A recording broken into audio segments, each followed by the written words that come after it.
I'm Congressman Greg Stanton. I'm here with my colleagues, Congresswoman Yasmin Ansari, Congresswoman Adelita Grijalva. Tonight we did an impromptu oversight visit to the Mesa Gateway A-Rock detention facility. We arrived at approximately, 9:30 or so. We attempted to get into the facility as we are legally obligated and have a right to do as members of Congress to provide oversight over this ICE detention facility. Nobody originally answered at the front, so Congressman Ansari suggested we go around the side because there was activity of planes being loaded and unloaded. That's what we did. We caught the attention of an individual there, told them who we were and the purpose for the visit. To their credit, they did allow us to then enter the facility.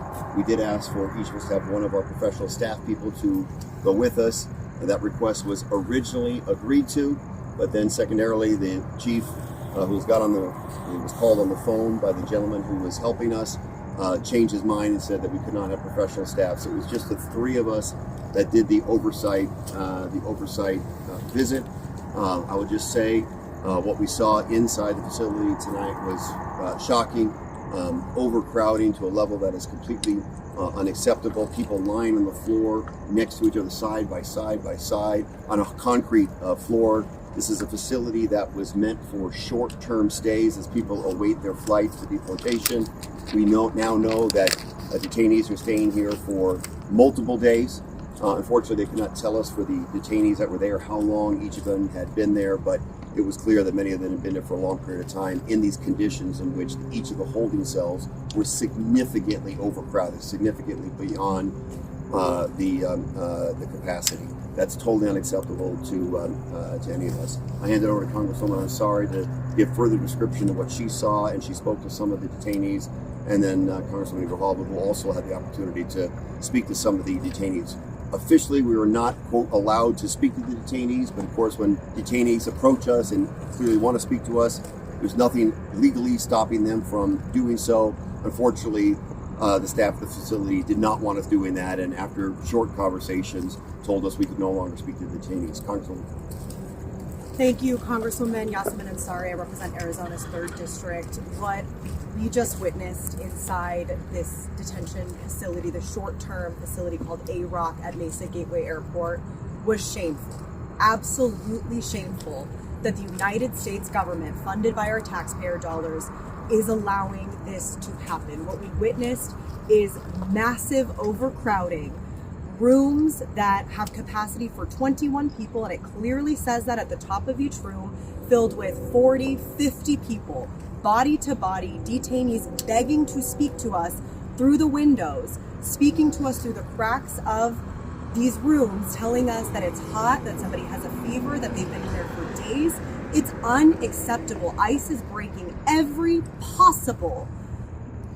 possible standard of human dignity that we should have in the United States of America, breaking laws left and right, no accountability, no oversight whatsoever. I want to point out that Congressman Stanton and I came here one other time on February 20th. We gave 7 days notice because of the absurd bureaucracy that ICE creates.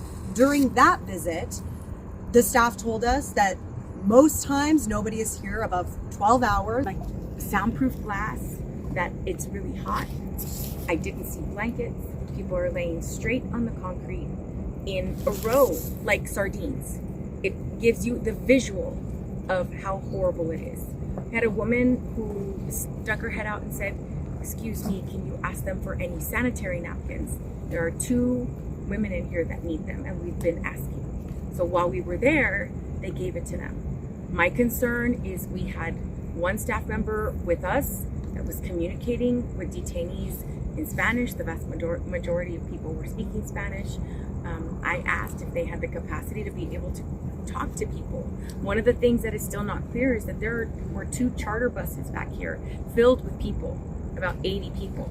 I asked, were those people just in this facility, or are they coming in? Because where would they go? There is no shower capacity for people. I don't know how people are changing clothes. Somebody showed me a sandwich. One of the reasons why we first came here is there were mentions of a hunger strike. We're very concerned about that. Someone put up a sandwich that looked like just pieces of bread. And he just said he made a face that the food was disgusting and like nobody wants to eat it. But I don't think that it was a lack of access to food. But I am very concerned about the conditions in there. Anyone with a cold, anyone with any kind of infection, they are in literally such close quarters and sweating that there is no way that people are not going to get really, really ill in there. And a woman said, you know, why aren't they treating us like human beings? This is inhumane.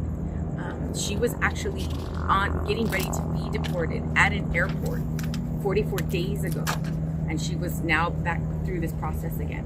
She was ready to be deported. She said, my case is already done. I'm finished. Why am I still here? So there are a lot of more unanswered questions than I had before I got here. And it is frightening in there. And they're afraid. They're literally looking at us like, are you here to help? And all we can do is so frustrating. You take notes and report to you. So I'm glad that you're here because we need more attention on this issue.